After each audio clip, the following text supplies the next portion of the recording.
Mentioned, I think a lot of you were here last year. Based on what we heard then, several said, hey, let's do this again. There's several people that couldn't make it.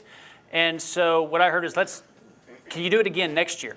The problem was I did so many different things last year that we didn't even break up into the small groups. It was just a ton of information because if you get that title, Technology Boundaries, Social Media, and Cyberbullying, that's way more than just one class. So last year I flew through that, and at the request of several, we're going to do pretty much all of that again today, so it's going to be even faster. But I know some of you were here last year as well, and I want to be respectful of your time, so I got some feedback on a few that said, hey, I'd like to hear more about this or that. So if you were here last year and you've heard all this, you've had the packet before, just hold on. I've got something else to say because this year, even though they said it was the same topic, they put it out as the dark world of today, which can mean anything I want it to mean. So if you were here last year, just hang on, I got something. So we're going to do a little bit of passing out. I've got a little packet here, kind of filling in the blanks. Even though I'm going to be kind of flying through this, most of it is done, so you should still hopefully be able to listen, fill in those spots there. And if we have time at the end, I know there's a lot, but if we have time, we'll definitely do some question and answer. So if I could get some help passing these out, and these are the only pens I could find in the workroom. So if you have one in your purse, please, John, if you don't mind, thanks. Use that. We're putting this on the wall just so everybody can see a little bit better. So I'm going to see, I think everybody can still write with that. Okay.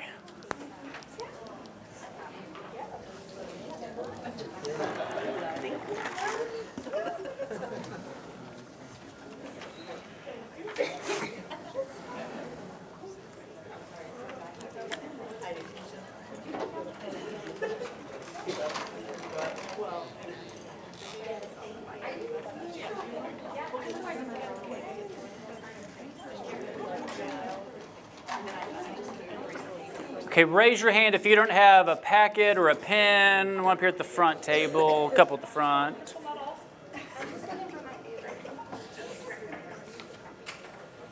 All right, Robert, if we can get some more at this front table. Raise your hand if anybody else doesn't have any. Okay, so a couple warnings as we get started here. One was that there's going to be a lot of material. Not going to be able to cover everything, but people today will have a wide range of knowledge and experiences. A few of you here know exactly what I'm talking about, all these things. You've seen it, you've witnessed them yourselves.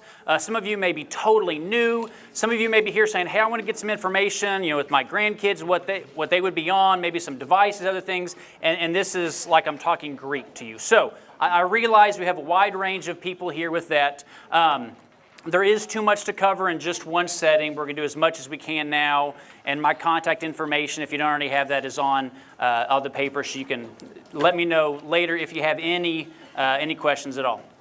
The other thing is things change a lot, and they change very, very fast regarding this topic. So the things I talked about last year, some of it's the same, some of it's different.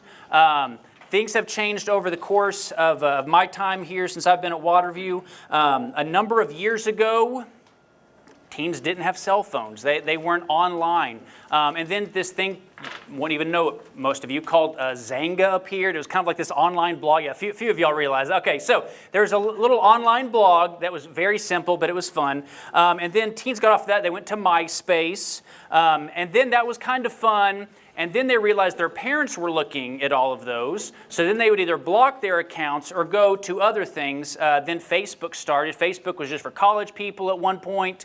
And then it was a way to get away from mom and dad, and you can block people that way.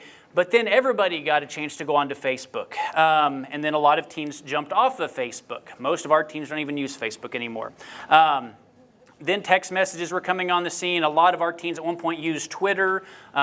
Right now, our teens don't. There's reasons I think Twitter is going to last longer than other social media things because of businesses, some things like that. But for whatever reason, our teens were really big into that for a while. Now they've jumped off to other things. We've got Snapchat, Instagram, and just countless other programs. So things change. And as it goes, teens are going to be on it for a little while, and then they'll jump to something else once everybody else is on here. interesting thing about that, Facebook realized, hey, they've left us and they've done other things. Now Facebook has come up with a messaging platform. Some of the things that people like about Snapchat and other programs, Facebook said, let's make one for the kids where it's safer than Snapchat or other programs, but it looks like those. So even Facebook is saying, we're going to try to get that younger generation out because we're going to come up with something new. So that's another thing to say. I'm going to tell you some of the stuff here. I'm going to talk about a couple programs that are probably going to be outdated by the time I'm done talking. So just be prepared for that. That's one thing to know, just to always be aware of things that are out there, and it's going to change. I can't necessarily focus on one, monitoring software or anything like that because it's going to change. They're going to find a way around it. So being aware and being mindful of things that are out there, being knowledgeable of that is a really big thing to do. Okay, so even though we're talking about social media, all sorts of other networking, the internet, I want to ask a bigger question before we get into that. And that bigger question is this. As a parent, do you do one of these things? And this is more than just social media and the internet. Do you turn your kids loose? Do you restrict? Do you avoid? Do you shelter? Or do you guide? Do you monitor and teach while they are at your home? Once again, you can ask these questions about any list of topics that are out there. But tonight, I want to ask that specifically about social media. So do you just turn them loose, let them do whatever, see what happens? Do you restrict, avoid, and totally shelter them from all of that? Or do you monitor, do you guide, do you teach while they are at your home? And once again, that covers everything, but tonight we're going to focus on the internet and social media. So we've got a few things. I want to show you a picture of what this kind of looks like. Two different pictures here. There's good and bad about both of these pictures. Both of the people have screens. The dad's looking at one, the son's got maybe they're playing a game, maybe they're doing something else. But at least both the screens are visible, and you can look side to side. The one on the right is a different age difference. So maybe the dad is showing the younger child. Maybe it's something, maybe it's a game for her, maybe it's something else. But either way, the screen is in front of both of them, and he's showing her some things. There are times that I've had to show my kids some things on the internet that they haven't had access to yet. There's going to be different limits that I know everybody has for your kids. At what age can they have this? What age can they have that? At least teach them, show them, monitor, even before they get onto that stuff, so they can see some of the good things about that. They can see some of the struggles. But with social media, I would highly recommend that third one if at all possible. There's some good things about social media and the internet. I know we have that dark world topic or the dangers of today, and there are some very dangerous things. There's some very dark things about the internet. But I also want to talk about the positive things with that. Several good things about social media and the internet. One thing is that where your family or friends are far away, you can connect with them. The next picture we have here is from a couple of our college students. Last year they were on a campus over in Italy, and somebody had posted, hey, here's a couple of them. So we got Lindley, and there's Ben, I think Luke's over in the background. So they are on the other side of the world, and the parents can see a video that says, oh, my kid's safe, they're who they're with. And it's a really cool thing to be able to see where your kids are at. So the internet can be a very safe thing. It helps monitor your kids, you know where they're at. It's also great for advertising and promoting. This is from one of our students' Snapchat, and they tagged our youth group. Hey, somebody did great at the closing prayer today. So, advertising, hey, this is where I go to church, and encouraging somebody. The internet can be a very great thing. We do have a youth group Instagram account, and it's for that purpose, to encourage our students to reach out to others. I'll do some hashtags and things for other people in the community to find us, to realize that there are some people here at this church through those different hashtags. If you don't know what I'm talking about, just ask somebody. There's ways that we can advertise and reach out to the community, and we'll do that online. Now, I also know certain times you're not supposed to have certain apps. There's parent rules. I get that. There's different levels for all of those things, and so I don't want to say you have to have it at this age or that age. And so with that social media, I need to be aware some of our students, I'm not going to tag them. Some of them don't even have a profile in those different social media accounts. Some of them I won't put their name at the request of their parents. Sometimes I won't even put a picture of them if a parent doesn't want that. So we do need to be safe and aware, but it can be a great way to reach out and to evangelize and to encourage other people. keep going on with this, we have, our church has a Facebook, once again, for that very purpose. Okay, this is going to bug me if I don't, okay, there we go. It's a little sharper. Okay, so that's why our church has a Facebook account. It's for that very reason. Talking about monitoring your kids, knowing where they are. Here's one of the programs. I said the internet can be a great way. You can keep track on your kids, say, hey, this is where they're at. I know where it'll show up on a map depending on the software you use for that. People are going to search for the church. They are going to look at Google reviews when they look for a church. It sounds weird maybe to you. We did a trip with our seniors a couple years ago. I'll tell you more about that later. But on this trip, as the seniors are trying to figure out where we're going to go to church, they picked a church based on the Google reviews. And it was, well, this church got a 4.5 rate. That's where they picked where I'm going to go visit for church that day. So it can be a good source of advertising and reaching out. But once again, though, my number one reason I think we should use social media and the internet is because of evangelism. In evangelism, you don't need to agree with everything that's in culture, but you at least need to understand it. There's a lot of things about our culture that are really, really messed up, but if we don't understand it and try to use what we can of that, we're going to miss out on some evangelism opportunities. There are some dangers with that. We're going to talk about a few of those really quick. There's bullying, lust and pornography, predators, gossip and slander, the identity of yourself, the identity of others. I'm going to show you a few pictures here. I want you to think about your kids seeing these pictures. I'm not going to show you the worst of things that are out on the internet. There's a reason I'm going to show you the pictures I am going to show you.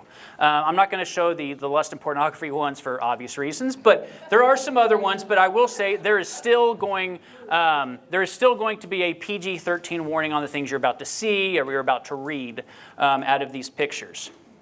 Okay, so first picture right here. This is on Twitter, if you didn't understand, it's a few years back. We changed the camp dress code, some of the shorts, some of the style of them, and some people weren't really happy about that. So they were joking, and hey, maybe we should dress as nuns. The theme for camp is Modest Monday, and so, that's at least lighthearted. Okay, it's fun. The next one right here is somebody that's posting about her sister's husband and the girl he's hooking up with, and tags that person's name. And just so you can just really guess, there's a lot of fun stuff going on in this family, but not just a lot of family drama and people involved in these kinds of activities, but they're tagging them online. Another thing is a picture that was shown about a year or so ago, involved a little rivalry between the two schools, but then you add racism to that, and that's just absolutely horrible. So of these pictures right here, the reason I want to show you these pictures is because these aren't just random things out on the internet. These are pictures of people that our students know. From area churches, people that we've done activities with. These people that posted these are ones that our students or former students the last couple of years know the people that have posted these things. So they see these types of things on the internet. Here's a couple other pictures here. Nobody likes sluts. And once again, they tagged that person in there. This is a conversation back and forth between a few guys. He's so unwelcoming and this, all the time. It's always him. What they're talking about is one of the other guys, and this is during a class, but they're having this conversation with two guys back and forth for everybody else to see. Why can't I just have a normal, nice conversation with my mom? How would you like your kid to say that about you for everybody else to see? Parents are getting divorced. Talks about all the reasons there. So the reason I show you these pictures, once again, there's worse stuff out on the internet. The reason I show you these is because these are, quote, our kids. Our kids have posted these things online. And even though I'm protecting who that is, and these are our kids. These are our church kids. These are our, if you want to even call it your sheltered kids, it's some of them in this. So with these pictures, I wanted you to get a point that it's not just out there in the world somewhere else. It's around here and sometimes in here. We see these things. We've seen it too often. And now as bad as those are, I'm going to change to a couple different pictures. a little better. Fave if you're my friend, fave for DM. DM stands for direct message, if you don't know what that means. Now, as bad as those other pictures were, why would you think these would be so harmful? Aren't they nice? Well, what these students are doing, they're just trying to get likes. They're basically trying to find their identity in how many people like whatever it is they're posting. To a point, they said, hey, favorite if you're one of my friend, which basically says if you don't click the heart, then you don't like me. This just shows that they are trying to find their self-worth in what other people think about them. They're not hurting other people with these posts, but they're struggling internally, and you can see that even in these.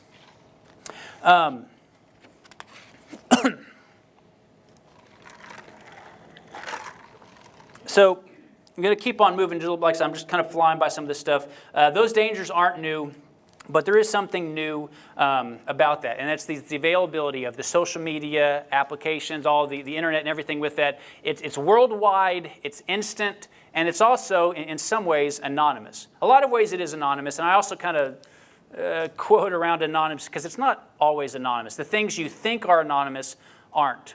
The person that posted that racist photo a while back thought it was anonymous until people started screenshotting and realized that they got caught on that.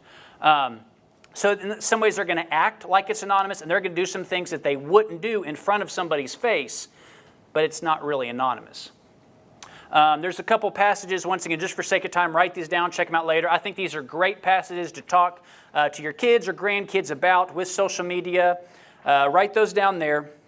And afterwards, we're going to look at some different types of bullying. Bullying was one thing that was asked to cover in this, and there's a reason it gets involved in the technology, internet, and social media part of that.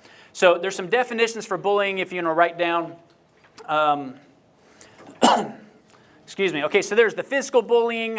If you're my age or older, this is the type of bullying you're thinking of, right? This is how bullying happens. Separate from that, we have verbal bullying. Somebody just feels alone, and all these words that are out there. So there's verbal kinds of bullying. I'm a guy, so I probably recognize that first level of bullying more than the second one. Not that the second didn't exist. Sometimes girls struggle getting that second type of bullying, that verbal kind of bullying. The mean girls come on the scene, and there's a different kind of bullying that is totally different than just physically hurting somebody. There's exclusion, there's social manipulation, there's rumors, there's pressure to include or exclude, and that's a different kind of bullying in itself. But then there's cyberbullying. And in cyberbullying, some of those things that are included before, but there's also a different element of it that, once again, people think it's anonymous. You're behind a computer, and you're having those same feelings of being bullied. There's unwelcome emails and texts and posts. There's threat and harassment and all types of harassment with that. There's hate speech, posting lies, rumors, and gossip.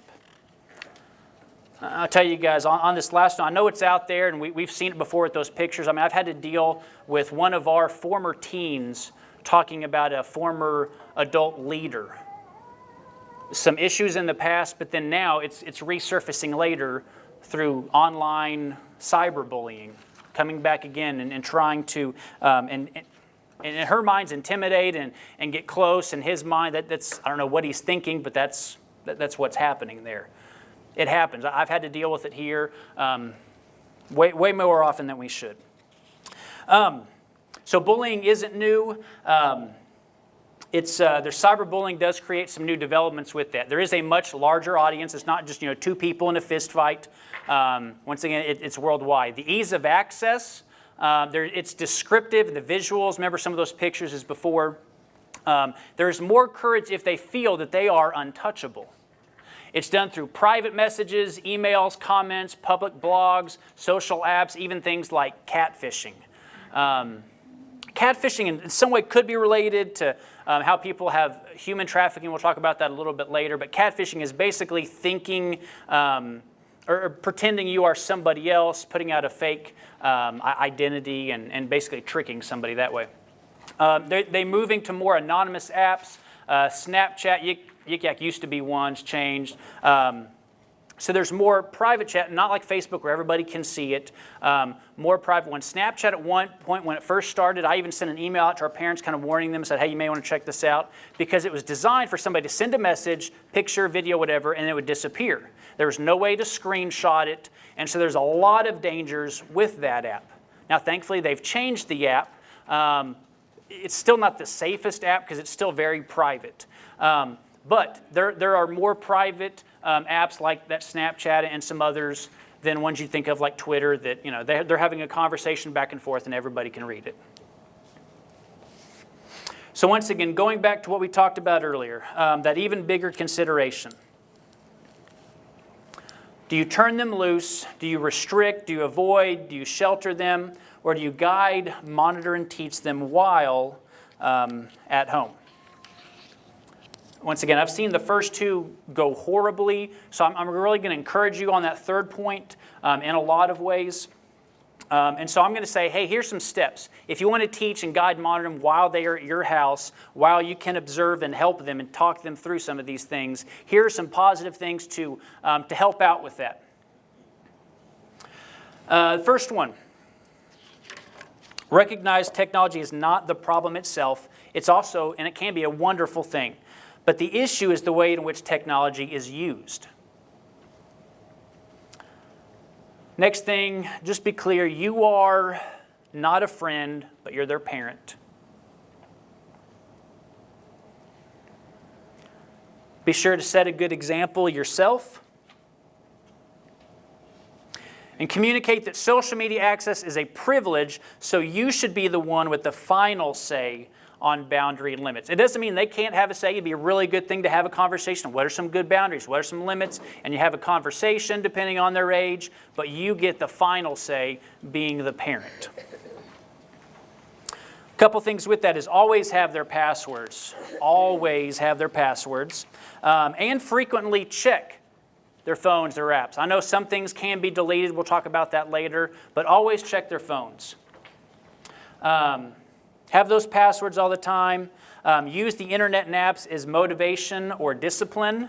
Had to use that in our house with the oldest, and that works a lot better now than a spanking did when they were younger. But you can use it in a lot of good motivational ways or discipline forms there.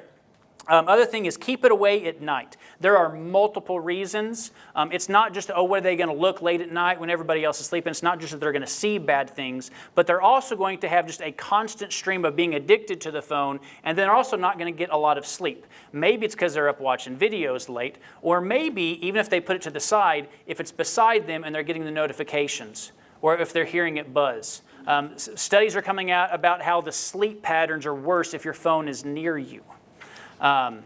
Funny story, we had a student a number of years ago that was absolutely addicted to their phone. I mean, she always had to have the cord with her because she always had to have it plugged in because she was always running out of battery. Addicted to her phone, something happened with the cord on a trip one time and it broke. It ran out of battery, obviously, and she didn't have it. So the next day, she didn't have her phone anymore. I said, hey, how was it? How'd you sleep last night? She's like, really well, surprisingly. I'm like, I know the reason why. So even if it's nothing else than just helping them sleep better, but for multiple reasons, do not let them have it at night. Put it in a central area of the house, wherever you have it, no matter what the device is. We're going to talk about some other controls and ways with that, but even if you have those, I'd still encourage you to put it somewhere in an open area, public area, or just with you, wherever you need it in your room.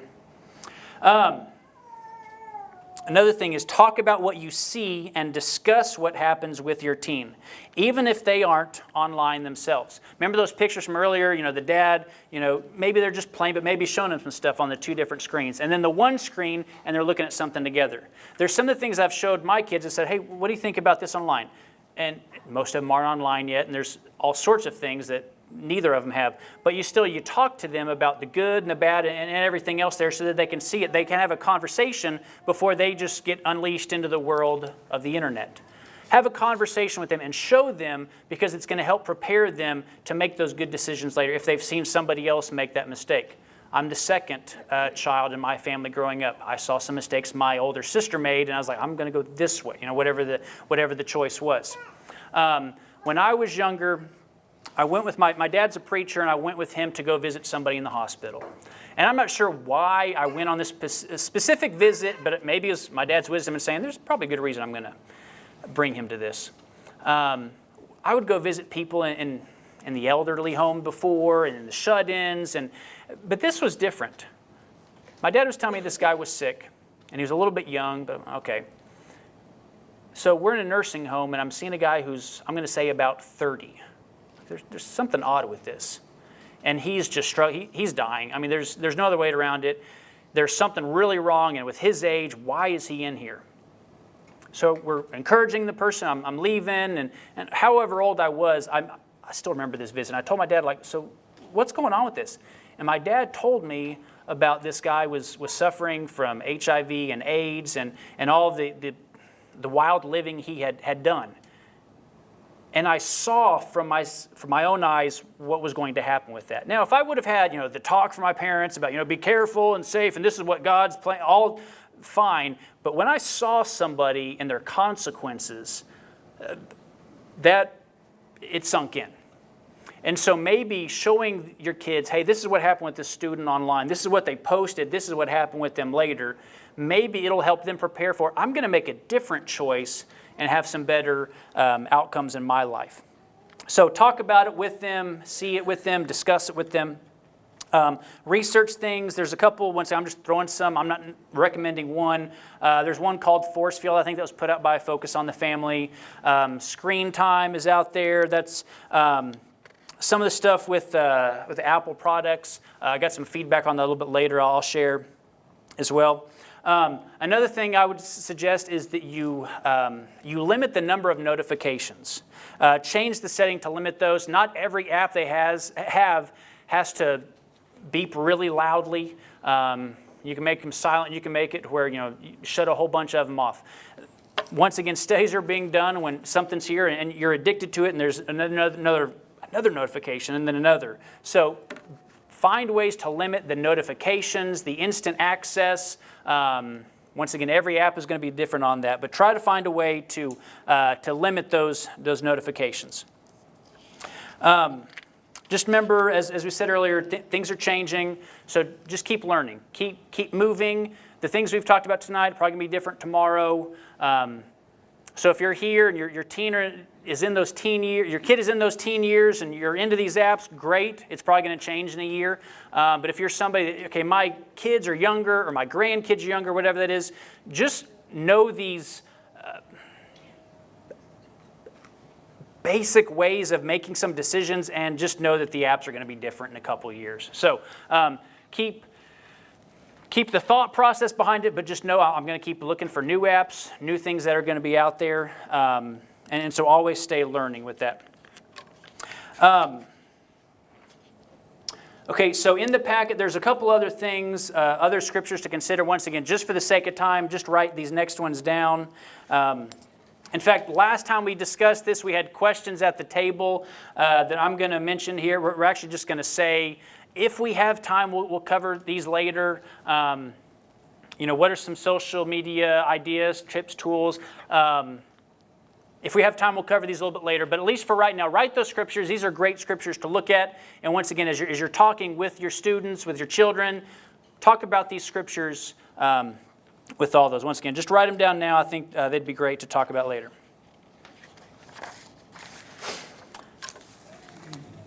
Okay, so here's a couple of updates since we've had this class last time. Once again, some of the things with screen time. There's Apple, and Windows also has parental controls. With our kids, they have some iPads, and so we did some of the parental controls on that. It's great because you can say, hey, I want it turned on, no earlier than this, and it definitely has to be off by this. And you can say, I want this app can be anytime, but these apps, no. With our oldest, who now has a cell phone, it's great if we're going somewhere really quick and she can babysit the kids. And even if the time is off, she can have one of us still call even though everything else is shut off. So there's a lot of great ways you can customize that on the Apple products. I will give a warning, though. If your kid is like Phoenix, who likes to get the next product, next thing, and they give a new beta software update, and we're like, well, it's fine, it's from Apple, that will totally eliminate all of the parental controls that you have set up. So that's the only warning. If there's a beta update on that, just wait until they get the full new operating system if you want to use those parental controls. A new computer we purchased recently, Windows, has a lot of the same things. My kid have different user accounts, and I can set to where I want an email that says, hey, these are the sites that they looked at. These are the things that they searched. You can have it set up to where they can just ask for permission if they want to download stuff, or you can say at a certain rating they can download their old things. So Windows has a great job of that as well. So check those out. Another thing that was recommended to me, I haven't done a lot of work into this yet, is it's an app called Bark. I'll tell you about the positives and negatives, some things I've heard about that. Separate note, Common Sense Media. I had a printout last year. They had some resources for parents, like a parent and kid contract. Our copiers are down here, so I can get a chance to print all those out. But check that website out. It has some pretty good tools. So back to Bark. What I understand about Bark, it's something that they have on the phone that checks all of their social media apps, the texting, and but what it specifically looks for is words or phrases that are associated with self-harm or suicide. And so some of the positives I'd say about this app, from what I've been told, is that even if students will delete a text message or delete something else because they're smart enough to know how to do that, this apparently can check it pretty fast before they get a chance to delete it. So if you want to report, if you have somebody who's struggling with those kind of things, I've been told this is a good program for that. The negatives to that is there's a fee on that. The other negative, in my opinion, is Bark was designed to say, hey, let them have their privacy and you can have yours, so you don't need to check all their phone, you don't need to have their passwords, but it'll just send you if there's a bad phrase or word coming on here. I personally don't subscribe to that theory, but once again, check it out if you're interested in that. It's called Bark. Human trafficking, that's one of the things I was asked about here when I sent the emails out. Is there anything you'd like to know? In some ways, human trafficking can come from the internet, social media, and other apps. When I talked to the Richardson police about this, they weren't as concerned as I thought maybe they would be. Maybe you've seen some things online. They've talked about it's more of a federal level kind of issue. But they said even more than that, if you basically follow the same monitoring and other steps that we've talked about so far, then the odds of that happening are very, very minor. So I'm not going to get into all the details about that because I'm not as versed in that as other things, but there are several packets at the end if you want to come grab these. It's given us by the Richardson Police that have various things, what to do, some signs. So at the end, definitely come and grab as many of these as you want, and if we run out, we can definitely get some more too. TikTok is the next one. It used to be called another app before. Sometimes another company takes it, or there's some issues with it and they kind of rename it. But TikTok is basically what Vine used to be, for those that knew that. It's about a 6-second video clip, and now they can add music and other things. So that's kind of the newer one that's out right now. It's not as popular with ours as maybe Instagram or Snapchat, but that's another program. Check it out, just so you know what's out there. Not necessarily encouraging that, but that's another one of the apps. On that last page, you are going to see on the packet a list. This is from another police station, Sarasota County, I guess. Okay, so all sorts of apps to check out, be careful of. I love the one that looks like a calculator, but it's actually not, so check that one out. So there's some more resources to check out to know what is going on with that. Okay, but if you're here like, yes, but my kid is not online, they aren't on any of this stuff, I'm not going to let them on, fine. But just know that there are risks, there are ways that your kid may still be online, even if you don't let them online. Tell you a story. A couple of months ago, went with our kids to a Mavericks game downtown, and I was with the older three, and they've got the little fan cam they send around there, and Phoenix wanted to get on the Jumbotron. So he started flossing. I can't do the floss. It's some kind of dance that he's trying to get on the Jumbotron. So, they'd have a break, and he'd go over and he's flossing around. So somewhere around the third quarter, he realized, I'm going to do this. I'm going to keep doing it until I get on there. So somewhere in the third quarter, he starts flossing while the game is going on. And then all through the fourth quarter, he never actually got on the Jumbotron, but he was just going on forever and ever. So that the people and we're up in the nosebleeds, people are having a good time up there. So they're being more entertained by him. So then people are, maybe going to the restroom, getting a drink, whatever. And as they're doing that, they're coming by him, and remember, he's in the aisle for a quarter and a half. They're like, all right, buddy, keep doing it. And so he wanted to give up one time, and the crowd was like, no, get back up there. It was weird. It was funny, but it was kind of weird. And at the end of the game, one of the guys we were leaving said, dude, you are famous. That was awesome. And Phoenix told me about that, and we got a kick out of it. And I posted a video, for my family to see, but I have a protected and a private account. So it was kind of weird. Why did the guy say he was famous? I didn't think anything of it. But once again, our teens aren't even, for the most part, on Twitter anymore. I never check that until I see this video. It may be a video. I don't know if it's going to show or not, but yeah. So there's a little bit, but that's a floss, if you don't know what the floss is. So somebody posted this. It wasn't the actual Mavs account, but somebody who has apparently a pretty good following posted about this. So then I'm cracking up, and then I'm saying, okay, there's a lot of people seeing this. And then there's several comments afterwards. You have other people at the Mavs game. Yeah, you have other people at the Mavs game that are then retweeting and posting, and there's somebody else on the other side of the arena, and they're doing the floss too. So there's this big conversation going on. I have no idea because I'm not looking. He's not even close to being online, and it's huge, and people are going back and forth. There's 12,000 views of this on Twitter. Like, well, Phoenix, you're famous, but it wasn't the Jumbotron. So even if your kid is not on social media, somebody's going to take a picture, video, or something. They probably won't floss for as long as you did, but still, there's going to be some way that they're out there, and people are going to have conversations about them. Maybe they know it, and maybe they don't. Now, then I had to have that fun conversation with him. He said, okay, now this is kind of funny. He got a laugh out of that. He got a laugh at other people. And I didn't get all the details, but I said, Phoenix, when you do something like that and other people notice it, you're going to have some bad comments too. And so I showed him not all the words and what was said, but I said, there's going to be people that are laughing and making fun of and saying some pretty inappropriate things. And so he has a little YouTube that he posted some videos before, and if you know what, just different gamers and things, he loves that kind of stuff. So he had a little account. He wants to be YouTube famous, he said. Okay, well, that's fun itself. But I said, well, you're Twitter famous, but just remember, people are going to talk. Either way you're famous, people are going to talk about you. So even if your kids aren't online, as he wasn't there, there's a good chance it's going to be out there. So that's what I'm saying. Be aware, be knowledgeable of things that are out there and what's going on. So back to this topic. I know we don't have too much time left, but when I saw the title for this one, when it got posted this year, The Dark World of Today, and I didn't want to totally give everybody here a repeat, the ones that came last year, I said, hey, I can go anywhere with this topic, because if you've heard what I did last year, this already, the internet can be a very dark place. It can be very bad, but I also want to encourage you guys that it's also a great thing. It's a great tool, but to be wise with that. So we got a little bit of feedback from others on some things that I thought were really important. I'm going to tell you guys about something I think is a bigger problem than the internet.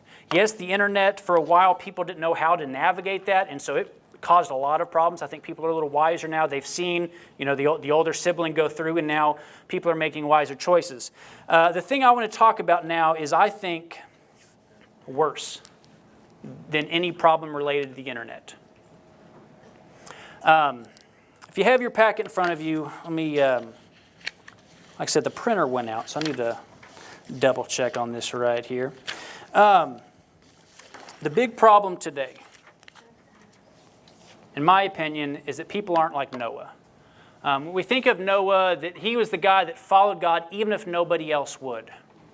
When the whole world was going against God, Noah was that guy that God, he saw some favor, and he saw that he was living right. And I know we're not in the days of Noah, and it's not going to flood like that again, but I think the way our world has changed, the way our country has changed, it's getting closer and closer to that. Some other things I've seen is that, well, I'll talk about that in just a second here, but I will say this. The world today isn't the same as when you and I were growing up. It's getting a lot closer to this. And I think if people don't have this faith that follows God, even if nobody else does, they're going to be way worse than making some bad choices on the internet. It's going to be tough for them. So I'll tell you about a book I heard about a number of years ago. I had a teacher when I was at Harding. His name was Flavel Yakeley. He was the guru for all of the statistics for the churches of Christ. He would do just crazy numbers and stats, and he would do these surveys of why people have left the church, and he wrote a whole book about it. So about 20 years ago, he's talking to us about this and some of his findings. I think he posted this about 10 years ago. But a little over 20 years ago, we're hearing these things, and he's talking about that people, they need to have friends. And if you can get about 6 close personal friendships in the church, then you're going to stay there. And so, once again, he's just showing the stats, saying what the numbers are. One of the quotes from this book, those that have left the church, those who reported having fewer than 3 friends in the church were the dropout category, and those who had 6 or more friends in the church were in the faithful category. But in between 3 to 6, that was still pretty strong. And so he's the numbers guy. Here's the numbers. And what people assume by that, I think in a lot of ways, is, okay, well, if we can get them to have friends, then they're going to stay in the church. And I think there's a lot of truth to that. I think that's great. We love friendship evangelism. I think it's a critical thing. And you've probably seen examples of somebody is a Christian because of a friend. I think that's great. But I've also asked this question: is the relationship between having friends and staying faithful, is that the cause or is it a byproduct? Is the reason they're faithful because they have friends, or because they're faithful, they have friends? Is it the cause or is it a byproduct? And I think a lot of ways we've kind of assumed, it's probably the cause. If you have friends, then you'll stay faithful. I'm kind of the opinion it may be more of a byproduct. I'll show you a little graph of what I think that looks like. So let's just picture, your kid is the person in blue and the others are in orange, and they're going, I know, a great stick figure, sorry. But they're going to the cross, and it's like, well, if they have friends around them, then they're going to get there. And you and I have probably seen examples of this, of somebody who, because of a friend, brought them along, they go to Jesus. And this works in a lot of occasions. I don't know if it always works, though. I'll talk about some of the issues with that in just a second. Here's where it looks more like a byproduct. If you have 4 people that are going straight to Jesus, well, right now they're separated. But when they get closer and closer to Jesus, they're closer to somebody else. See, this is the byproduct. When you get closer and closer to Jesus, if that's your primary thing you're doing, then you're just naturally going to be closer to other people who are also getting closer to Jesus. Once again, there's a lot of good things with this, and it works sometimes. But there's a difference in going to Jesus because somebody brought you along versus just going to Jesus and then you just naturally get closer to other people. Give you a couple examples of this. I know students that have started coming to the youth group because a friend brought them, and that's great. And sometimes they become a Christian, they stay Christians. But other times you have somebody in the youth group and pretend your kid is the one in blue right there. And then they graduate. And then their friends are no longer with them. And this friend goes here, and this friend goes there, and then your kid or whoever it is doesn't have that same connection bringing them to Jesus. It looks a little bit different if this is their primary direction. Because if one of the friends goes off to college, well, they're going to go off to college, and they may keep going towards Jesus, or they may not. But if they're still going there, they're going to their goal. And if this person right here is still going to Jesus, but they're off at this school over here, they're going to have a new group of friends that are around them. But if their primary goal is following Jesus, and the byproduct is having friends, then that's going to be okay. Another example. Well, what if their close personal friends aren't in this group going to Jesus? Then the teen's going to want to gravitate to somebody else at school. And they aren't going to go to Jesus. Because I'm not close with these friends. If their primary goal is friendship, then they're going to fall away. If for whatever reason they don't click, but if their primary goal is Jesus and I have to be there, I'm going to be there, then naturally you will build those friendships. And are friendships easier for others to build? Yes, it's definitely easier for other people to build friendships than some. That just kind of happens. How about this? If you have a group of friends and they graduate and they go off to college, and some go this way and some go that way, and then somebody associates friendship with, I'm going to go to church with the people I'm friends with. Then they go to college and they have some friends, and then their church choice is going to be determined, or not church choice, on what friends they're around then. And this is why I said, I've seen this worse over the years with our students. It's not necessarily just an issue here. There's reasons I think it's across the board. Talk more about that here in just a second. But this is what it looks like. Once again, there's a lot of positives with this, but there's a difference in going to Jesus first and having people that you become close with than coming with people first and friends and then going to Jesus. So here's where I think it's worse. I told you before, some people make friends easier than others. I get it. It's also people's personalities are different. My personality fits fine with this. Some struggle. Some would rather have this with their personality. Lacey's got stuff with the kids tonight and kind of crazy. And telling some earlier, she's kind of working 2 jobs right now. So if I go home and everybody's just wiped out and they're in bed, I might go to a movie later tonight. And I am totally fine with going to a movie all by myself. Lacey thinks I'm weird for that. But I am fine doing something by myself, and I know not everybody is. So I know this is tough to hear, but let me tell you what I've seen with teenagers is if friendship is their primary goal, even if they say following Jesus is their primary goal, if that's what motivates them, if that's what brings them or not, it's going to be trouble. Couple things I will say about this. Here's, I think, why the reasons are on this, why it's worse today. Christianity as the majority in our country is declining. Today, young people's identity is found in their community.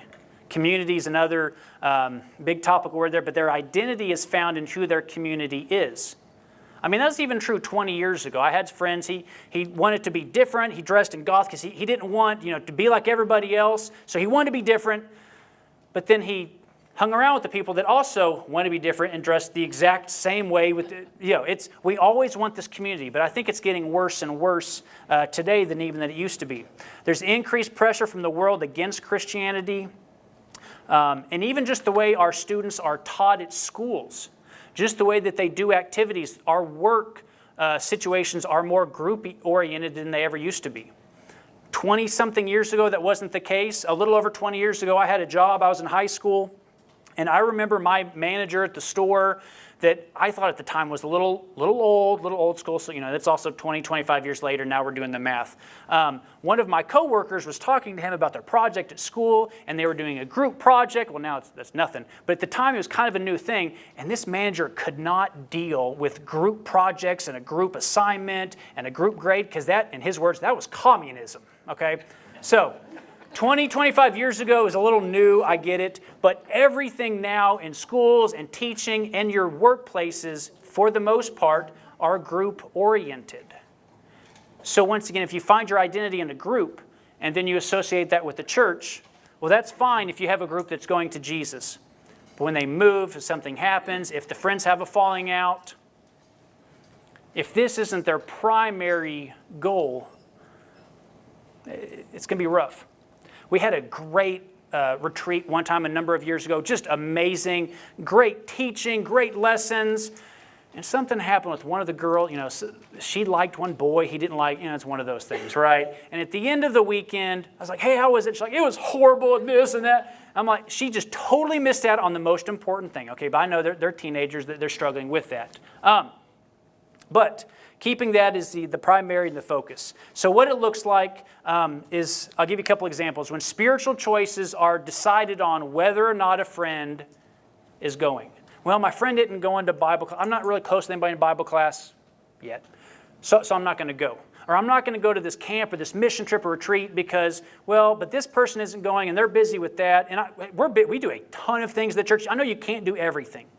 But if your choice is made on whether or not a friend can do fill in the blank, then that's showing that priority. It's whether my friend is doing it or whether going to learn more about God or being more like Jesus in whatever activity we have.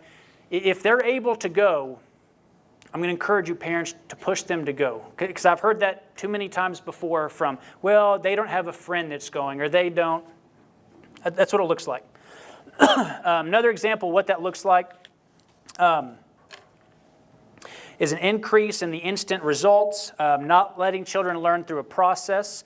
When I was younger, I went to a camp that the first time I was there, I absolutely hated it. It was a horrible experience. I wrote a letter, like a physical letter, like, dear mom and dad, they put it in the mail. My parents got it a few days later. And then my parents, knowing them, they're like, that's fine. He's at church camp. It's going to be good for him.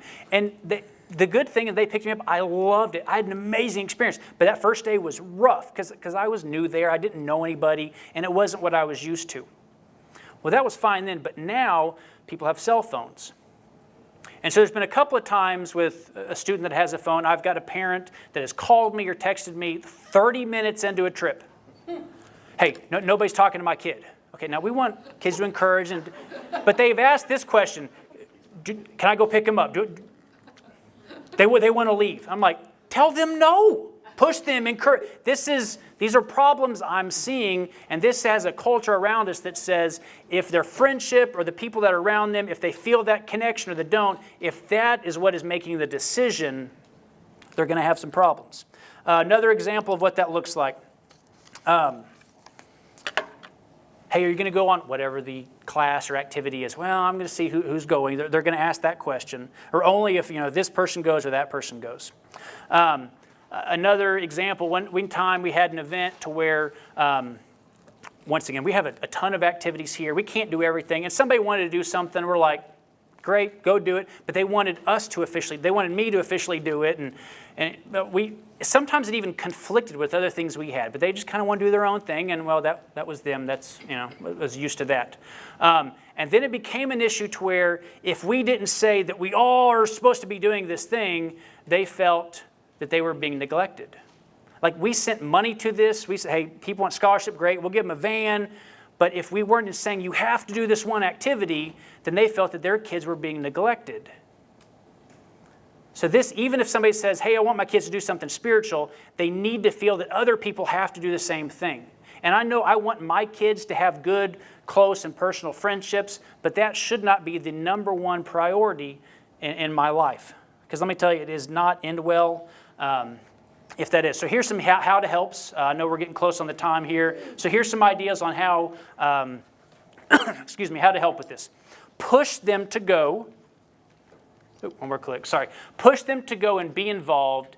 Class, camp, mission, other church, whatever it is, even if. And that's even if none of their close friends go.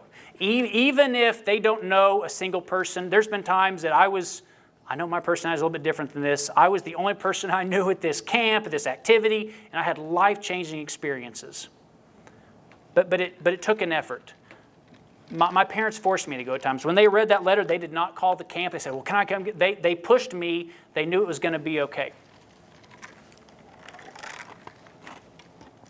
Don't treat the church like an option. And if it is, don't expect too much later. Once again, I've seen this. If it's an option, if you treat it like an option, and the activities, if you let them treat it like an option, don't expect too much later. Tell you about our senior retreat situations. A number of years ago, we had one class in particular that were really, really super close. But they were really close to each other, and they probably each individually said, we're close to God, but I could tell they were probably more close to each other. And it was, I'm going to go if we all go or not go. And so a retreat we have for our seniors is, for the most part, they go out and have an activity time together as a group. One last time, we talk about going to college and making good decisions where you're at college and staying faithful. But with this year, I'm like, I got to do something different. So I changed our senior retreat that year to say, you are making for the most part, every decision on this trip. And where we go, if we're making a gas stop or not, And while we're on the trip, I said, okay, where are we going to church? I'm like, oh, you didn't plan that? I'm like, no, you are planning that. Once again, getting them in the mindset of you are about to be individual adults on your own going to college. You're going to have to make that choice. Are you going to church or are you not? I'm not going to force it on you. Your parents aren't. So where are we going to go? Once again, that's when they start looking at, okay, this one had a 4.5 Google review and that one has a 3, And so we started doing that. And then the next year I said, okay, how about this?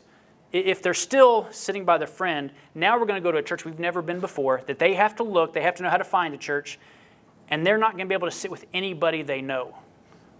So then they go to a place that they've never been before, and they have to be a visitor for the first time by themselves to hopefully at least get them in a mindset, if they haven't already been told this at home, that I'm about to go be a visitor from the first time.